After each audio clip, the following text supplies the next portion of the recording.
This is a Life on the Water resource interview. I'm Horton. I work for Jack Martin and Associates. We're headquartered out of Annapolis, Maryland, and we do boat and yacht insurance. We're one of the top 5 boat and yacht insurance agents in America.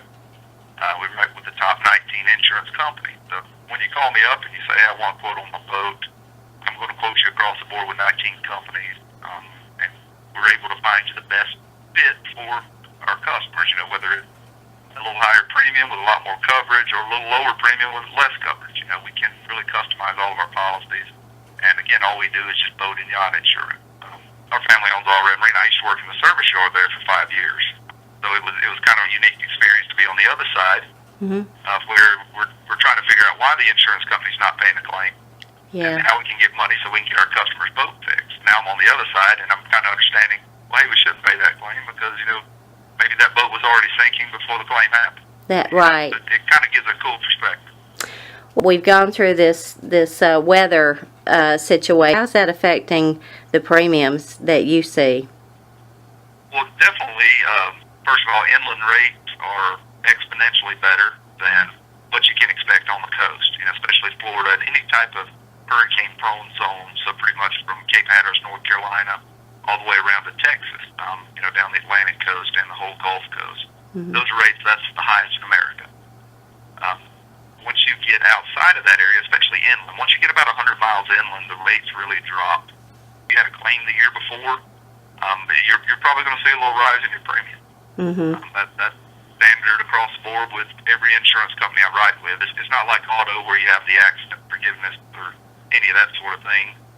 Even if it's an act of nature, generally the rates in the area where the catastrophe occurred are going to go up. That usually only lasts, if you don't have another tornado, another wind event or anything like that, it usually only lasts 2 or 3 years, and then they'll adjust it back down. The rates actually adjust back. Oh, okay. That's right. And they, according to the company, some companies look back 32 months on your record, some look back 5 years on your record as far as a loss run to see if you've had any claims prior. Some companies look back for your entire, boating life. Right. If you've owned boats for 20 years, they want to know if you had a boating loss 20 years ago, what happened, how much was paid, and if your boat's in good condition and it's been repaired since. Right. Is there anything boaters in that area should be doing that's going to make an insurance company look at them and go, wow, they're doing everything they can, let's give them a break, let's give them the benefit of the doubt. Maybe there's steps they should be taking. Yeah, a lot of things. I live on the Chesapeake Bay up here now, and I'm around a lot of sailboaters, and the most popular word in sailboating is redundancy. Yeah. So if you have a boat, say you have a radar system, it's always good to have another radar system in case you're out somewhere and the radar system fails. Well, on Lake Guntersville, it's not, there's not many times where you're out of the range of being able to see land in one direction or another. Right. But preparing your boat and being a prepared boater, that means like having good lines on the boat, having a good anchor line, having a good anchor, making sure your engine's maintained, making sure it's properly winterized, properly de-winterized. All of those things are very important. And also, if you own a bigger boat, always keep a boat log, a maintenance log of whatever you've had done on your boat. That way, if you do have a claim, and the insurance company says, hey, you know what, this hose clamp was too old, and then you look back in your maintenance log and say, actually, no, it wasn't. It was replaced on X date. Then the insurance company, really doesn't have a leg to stand on. Right. And I tell anyone who has insurance with me, keep a maintenance log on your boat. It's a very good thing. And also have redundant systems. Have extra lines, have extra everything on the boat, just in case you're put in a situation where, where you're having to save your boat from a loss. Videotape the inside of your house. Do it once a month. Do it once every 2 or 3 months. That way, if you have a fire or, like you said, if you have a theft, then you've got that proof. And they do always say, hold up, maybe your phone showing the date. Yeah. Just to make sure that the video was taken of that date. It's not some date time stamp that you try to slip in there. Oh, that's a good suggestion. Are always good. Yeah.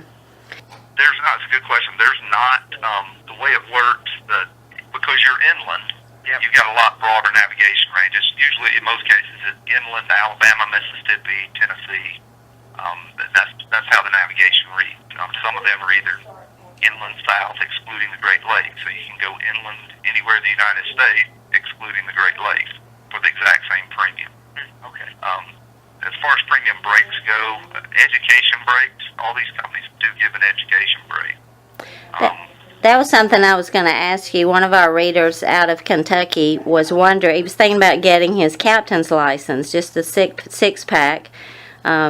Is that something that makes a difference with your insurance premiums, having a captain's license, or is it merely just taking a boating course?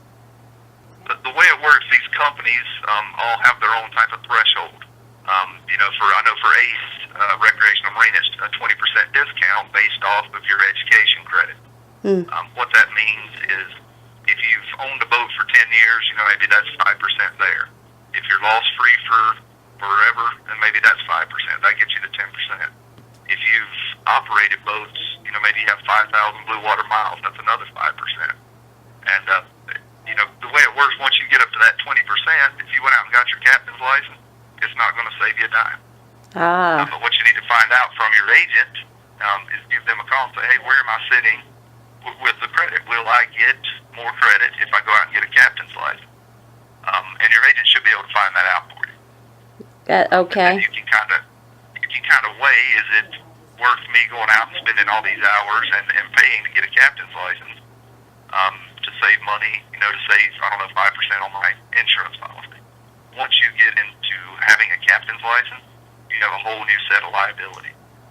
They're going to hold you to a higher standard. Maybe you cut across someone's wake and, according to maritime law, you made a mistake. If you're a captain and you do that, it's a whole different ballgame as opposed to a regular weekend warrior boater. Let's say you've got somebody that's selling their boat, and a lot of times we'll tell people you're either going to have to drive the boat yourself on the sea trial, or you're going to have to hire someone to drive it for you. And if they drive it for you, you need to call your insurance company and make sure that person that they're aware of it. Do you agree with that? Do you have a procedure for that if somebody's selling their boat? Some companies say, some of them won't even insure your boat if it's being held for sale. That they will exclude it altogether. Most companies, if you're already on the books and you put your boat for sale, it's fine, you're covered. But there are some out there that do not. So again, you want to check with your agent on that. As far as if it is being held for sale and it's on a sea trial, it's usually covered. Most of these policies are what they call a permissive operator policy. So anyone at all who has your permission to operate the boat will be covered. Okay. So having a piece of paper or something that authorizes that person from the owner would make sense, right? Exactly. And one caveat to that, if you're paying someone to operate the boat, they will not be covered. You'll have to add them on there as a paid operator. Got it. Okay. So if you're paying a captain to deliver the boat somewhere, you want to make sure you added him on, because if he's being paid, then there's no coverage for it. Here's another, and this is from our readers and customers, buying boats. A lot of older boats, obviously starting to accumulate out there. We've got manufacturers that have not been producing near what they were for about 5 years. So we're seeing more and more older boats out on the market, and have been told that insurance companies are shying away from these older boats. What's your take on that? It's an excellent question. We were just talking about this last week, how the people that go out nowadays say they have 30 grand. They've been saving their money, waiting for the economy to come back, and they have 30 grand to spend on a boat. Well, 5-6 years ago, they were going out and buying that new trailerable Sea Ray, or that, maybe it's a Ski Nautique, whatever it is, a trailerable boat. Well, now 30 grand will get you into a used 36-foot Carver. Yeah. You can find a lot of big boats, and what we're running into from an insurance perspective are these people that are going out and buying the 36 and 40-foot boat, and the largest boat they've ever operated is 18 feet. So you've got a huge discrepancy between boats they've operated and now the boat that they own. So what we're doing, we're either requiring a full-time captain for the first year, or requiring them to undergo like 40 hours of training with a paid captain. Just to make sure they know how to operate and maintain those vessels, because it's the way the market is, it's unprecedented. We just No one's ever seen it like this. Is there some circumstances that apply as far as the way the insurance company looks at boats? Absolutely. On inland waterways, usually boats over 10 to 15 years of age, all the companies will require a survey. For most companies, 15 for like 2 or 3 of them. And as long as the boat surveys well, it usually needs to be done by a NAMS or SAMS certified surveyor. If it comes back and the boat surveys well, then most companies will step in there and do it. Narrows me down once you get into the older boats, though. From 19 companies, you're going to bring me down to about 4 or 5 that are willing to quote it. Okay. As far as wooden boats, there are 2 companies out there that I pretty much refer all my wooden boats to. I think it's going to make us better. I think the boating industry is going to come through this and be leaner and better and more efficient. I agree with that. I think a lot of people, especially up here in Maryland and the Northeast, there's just a lot more boats. We were on a survey for a boat over in Muscle Shoals, and it came up from the buyer. And his question was this: are there some things that I ought to be telling my surveyor to pay special attention to? First of all, you want to make sure when you're getting a survey done for insurance purposes that it's a condition and valuation survey. So you want to make sure your surveyors are certified, NAMS or SAMS certified. Right. Pretty much all of the companies in the industry are requiring that NAMS or SAMS certified surveyors are what they're getting. And then as far as them getting on board and looking at stuff, if they're NAMS or SAMS certified, they ought to be very familiar with all the ABYC standards and everything that's going to be required for that survey. If you have a question in particular, especially if you're a buyer, I don't know, maybe you saw something on the boat that the surveyor didn't. I would definitely point it out to him. Well, there's a soft spot when you're walking around the deck or something. Right. They do. There are boats out there that have reputations. I mean, Right. I don't want to go into any specific names, but there are some boats that were made in the early 80s that were known for catching on fire. There you go. And when you call an insurance company and try to insure one of those boats, there's, I'd say 9 out of 10 are going to say, no, we don't insure, the mid-80s version of that boat. Right. As far as after that, I mean, there are some, like the multi-hull catamaran cruisers, trimaran cruisers. That's another thing that'll take these companies out of play. And then some of the high-performance boats as well. Like if you come to me and say, hey, I have a Sonic that does 85, 90 miles per hour, then there are tons of companies out there that are going to see the word Sonic and just say, hey, no way, I'm not doing it. Right.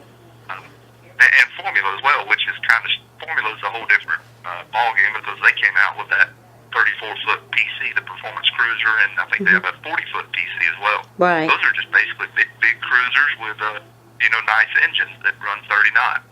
A lot of these insurance companies see the word Formula. That's their first thought, is that old 80-knot boat. There's definitely brands out there, but if you go to an agent and get them to pitch it up to an underwriter, usually the agent's going to know as soon as you tell them what kind of boat you have. We've had a situation where we sell a boat. The guy said, oh, my insurance company said I don't need a survey. And 4 months down the line, it gets to the underwriter, and you do need a survey. I would never buy a boat without a survey. If you spend $400 to save yourself $300,000, then that's a no-brainer. What do you foresee over the next few years as far as our industry? Are we in a recovery mode? What do you see? As far as my business, I mean, we dropped off 3 years ago, and we're slowly climbing out. I tell everyone it's like it was a steep decline down to the bottom. But coming back out, it's like just a very slow-grade hill. Yeah. But right now, this year, for the year, I'm up 1% over last year. Yeah. Last year at this time, I was up 1 or 2% over the year before, and it's just slowly coming back out. And as far as the sales of boats, I've seen some numbers that are saying, the sale of new trailerable boats is up. Yeah. I'm cautiously optimistic, to say the least, about the economy and, what the future's going to hold for the boating industry. But I do think, we got a good thing here. And like you said, once you thin the amount of people down that are in the industry, I think you're going to be left with some really good folks, and it's going to be very profitable again. I think this was really informative. Appreciate your time today, and if you need me for anything at all, feel free to call me.